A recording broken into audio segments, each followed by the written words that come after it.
Hey, good afternoon. It's Sabine. I'd like to show you something really beautiful that is happening today in the heavens. I hadn't found it for the update for yesterday, but I was going over my notes again this morning, and I am really amazed. So, July 31st, today, the moon will arrive in the throne room in Aries, the highway of holiness declared in the heavens. So after traversing spiritual darkness in Cetus the sea monster for 3 days, today the moon bride will arrive in the Aries throne room. And that's where Uranus, that is the Enoch forerunner to the bride, is already present, just like when John enters the throne room in heaven. Revelation 4, the 24 elders are already present. And we show that in the celestial update yesterday.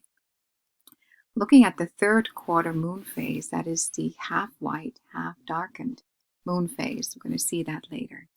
Note that at the timestamp for Giza for that exact moment, that is the third quarter moon phase, where it is half lit, half dark. July 31st, Giza, 3:16 in the afternoon. Jerusalem will be 4:16 in the afternoon. So looking at the third quarter moon phase below, note the first timestamp for Giza at 3:16. To me, it spoke directly of John 3:16. And the half-half partition. And the half-half partition, we know of the 5 wise virgins and the 5 foolish. Then for Jerusalem at 16:16 or 4:16 in the afternoon, we can see a 444, 444 timestamp. And I believe the timing marks both the end and the beginning of the Highway of Holiness. We know that the Highway of Holiness, written in the scriptures, amongst others in Isaiah 35:8, from Jerusalem to Giza, is the highway we have all been taking from our birth in Christ, symbolized in Jerusalem, Bethlehem, Migdal, to the bride type, the Enoch designed pyramids in Giza.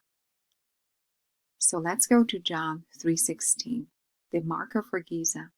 For God so loved the world that he gave his only begotten Son, that whosoever believeth in him should not perish, but have everlasting life. So the highway of holiness leads to everlasting life.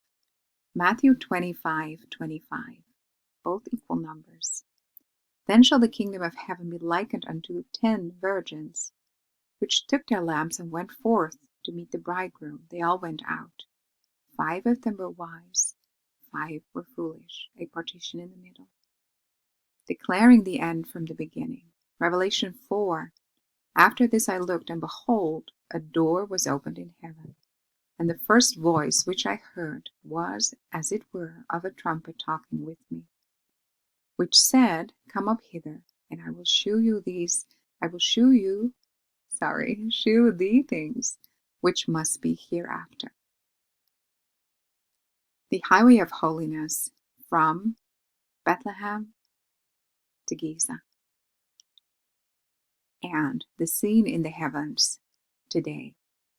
And the timestamp for Giza, 3:16. The moon just arriving in the Aries throne room at the eye of Cetus the sea monster, overcoming darkness, arising in the throne room. It is below the horizon, so it is not a visible, but it is a knowable sign. And if we look at what the heavens display from Giza tonight, at the moment when the moon will become visible, and that is just about 11:30 in the evening, the moon will rise above the horizon. I'm going to show you what that looks like from Giza. So this is about the time that I am recording this for you. It's just after midday, and the moon is still below the horizon. Taurus is going under the horizon. Auriga, the charioteer. You can see Gemini over here, the bride and the groom. Camilio pardalis, the camel bringing Rebecca to Isaac.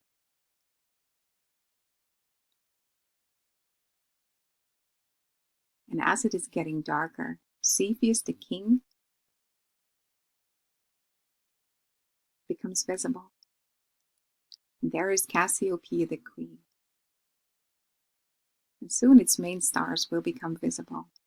This is the heavenly throne room, the king and the queen. And then Pegasus rises, the winged horse. And that is the vessel for the princess below it, Andromeda. There she is, to be taken into the throne room, to be unshackled and taken into the throne room. And then the moon will rise. There is Aries, the lamb, the ram. Uranus is waiting for the moon. And the moon, the third quarter, or half moon, rises in the constellation Aries at about midnight. And I don't know exactly what that means. I just know that I found it to be really, really beautiful. And I believe it is something that the Lord is speaking to us. We may not understand what this all means other than in hindsight, but that's okay.